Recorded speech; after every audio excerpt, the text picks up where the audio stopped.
নমস্কার বন্ধুরা, রমা কুকিংয়ে সবাইকে স্বাগত জানাই।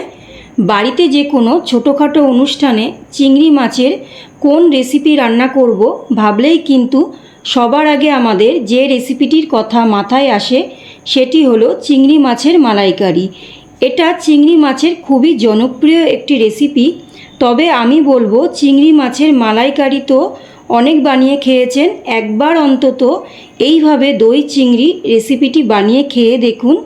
চিংড়ি মাছের মালাইকারির থেকে স্বাদে কোনো অংশে কম হবে না। দুর্দান্ত একটা রেসিপি, মাত্র 10 মিনিটেই তৈরি করে নেওয়া যায়। আশা করছি রেসিপিটি আপনাদের খুবই ভালো লাগবে। চলুন তাহলে আজকে রেসিপিটি শুরু করি। এখানে 250 গ্রাম চিংড়ি মাছ আছে। চিংড়ি মাছটা একটুখানি মাঝারি সাইজের আছে, তো আমি চিংড়ি মাছটাকে ভালো করে ছাড়িয়ে পরিষ্কার করে ধুয়ে তারপরে আসছি। চিংড়ি মাছটা ভালো করে ধুয়ে নিয়ে চলে এসেছি। এবার আমি নুন আর হলুদ মাখিয়ে নেব। দিয়ে দিচ্ছি হলুদ, দিয়ে দিচ্ছি লবণ। এবারে খুব ভালো করে হাত দিয়ে হলুদ আর লবণ মাখিয়ে নিচ্ছি।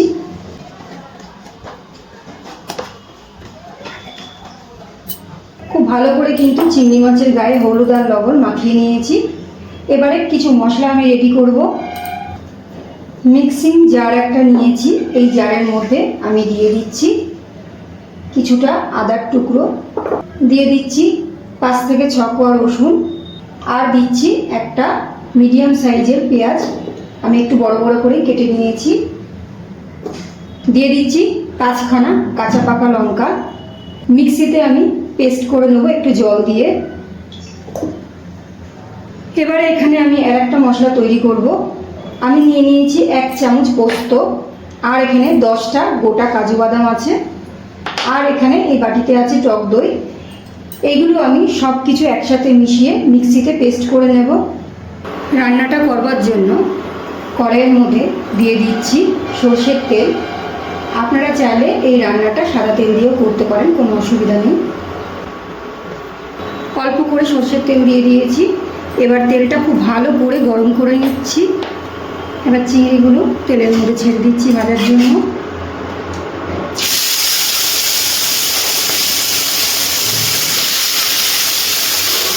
সব চিংড়ি মাছ কটা আমি একসাথেই দিয়ে দিচ্ছি। খুব বেশি কড়া করে ভাজবো না, আপনারা সবাই জানেন কড়া করে ভাজলে চিংড়ি মাছগুলো শক্ত হয়ে যায়। হালকা করে ভেজে নেব চিংড়ি মাছগুলো।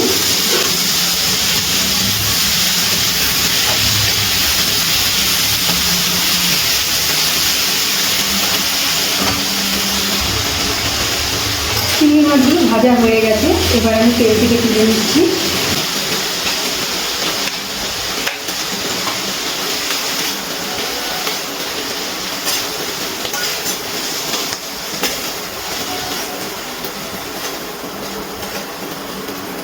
এবারে এই তেলের মধ্যে দিয়ে দিচ্ছি একটা শুকনো লঙ্কা, 3টে ফাটিয়ে নেওয়া এলাচ, একটা দারচিনির টুকরো, জয়িত্রীর ফুল দিয়ে দিচ্ছি, আর দিয়ে দিচ্ছি 3টে মতো লবঙ্গ। এবারে সব কিছু ভালো করে নাড়াচাড়া করে নিচ্ছি।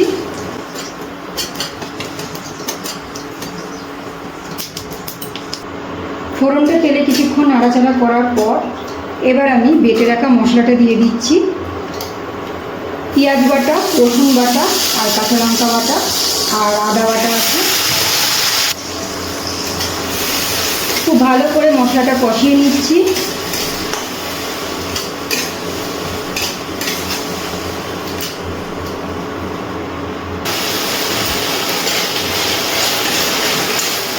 আদা, রসুন আর পেঁয়াজ বাটার কাঁচা গন্ধ না যাওয়া পর্যন্ত কিন্তু আমি কষিয়ে নিয়েছি।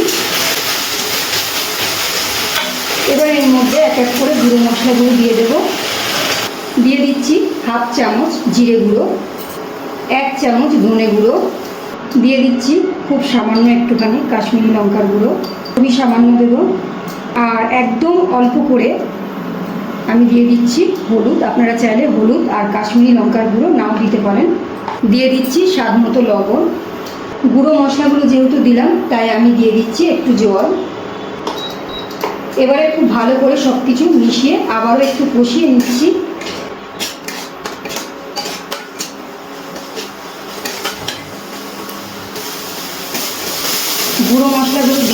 ভালো করে কিন্তু সব কিছু মিশিয়ে কষিয়ে নিয়েছি।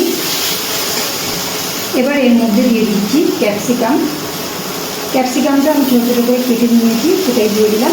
ক্যাপসিকামটা আপনারা চাইলে নাও দিতে পারেন, কোনো অসুবিধা নেই না দিলে। এবার একটুখানি ক্যাপসিকামটা মশলার মধ্যে নাড়াচাড়া করে ভেজে নিচ্ছি।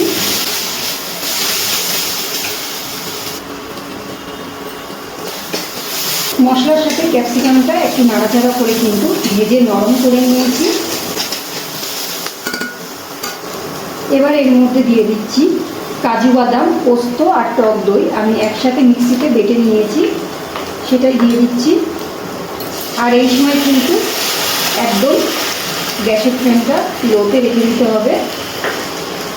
আমি এখানে যেহেতু ইন্ডাকশানে রান্না করছি, তাই ইন্ডাকশানের ফ্লেমটা একদম লোতে করে দিয়েছি, নাহলে কিন্তু টক দইটা ফেটে যেতে পারে।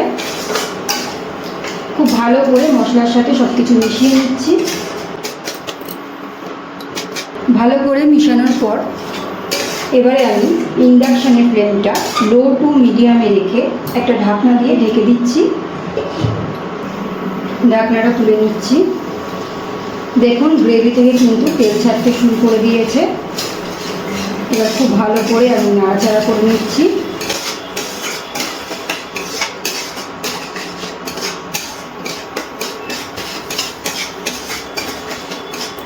এবারে আমি এর মধ্যে দিয়ে দিচ্ছি এই বাটির 1 বাটি জল। খুব ভালো করে জলটা মিশিয়ে নিচ্ছি।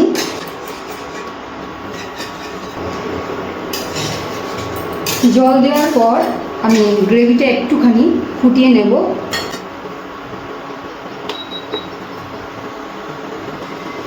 গ্রেভিটা একটু ফুটিয়ে নেওয়ার পর আমি এর মধ্যে দিয়ে দিচ্ছি ভেজে রাখা চিংড়ি মাছগুলো।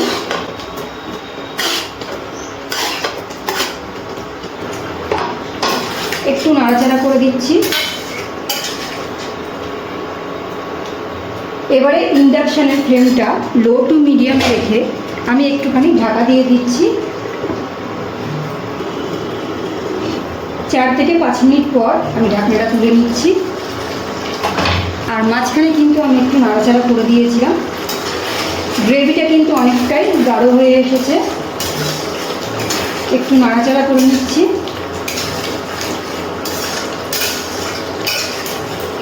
আমাদের কিন্তু দই চিংড়ি একদম রেডি।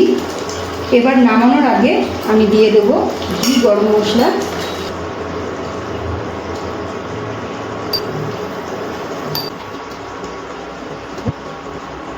আর দিয়ে দিচ্ছি সামান্য একটুখানি চিনি। যেহেতু টক দই দেওয়া হয়েছে, চিনিটা আপনারা চাইলে নাও দিতে পারেন, না দিলেও কোনো অসুবিধা নেই। আর সবার শেষে দিয়ে দিচ্ছি ড্রাই রোস্ট করা কাসুরি মেথি। এই কাসুরি মেথিটা আপনারা চাইলে নাও দিতে পারেন, এটা আমার এই ফ্লেভারটা খুব ভালো লাগে তাই আমি দিয়ে দিচ্ছি। এবারে খুব ভালো করে নাড়াচাড়া করে মিশিয়ে নিচ্ছি। ব্যাস আমাদের কিন্তু দই চিংড়ি একদম তৈরি পরিবেশনের জন্য। এবার আমি ইন্ডাকশানটা অফ করে দিচ্ছি। আর 2 থেকে 3 মিনিট পর্যন্ত আমি ঢেকে রাখছি, তারপরে আমি একটা পাত্রে পরিবেশন করে নেব। এটা কিন্তু সাদা ভাত, ফ্রাইড রাইস, পোলাও সব কিছুর সাথে খেতে দুর্দান্ত লাগে। আশা করছি আমার আজকের এই রেসিপিটি ভালো লেগেছে। ভালো লাগলে লাইক, শেয়ার ও কমেন্ট করার অনুরোধ রইল। আর আমার চ্যানেলে যদি নতুন বন্ধু হয়ে থাকেন, চ্যানেলটি সাবস্ক্রাইব করে আমার পাশে থাকবেন। আজ এই পর্যন্ত, আবারও চলে আসবো অন্য কোনো রেসিপির সাথে। সবাই ভালো থাকবেন, সুস্থ থাকবেন। ধন্যবাদ।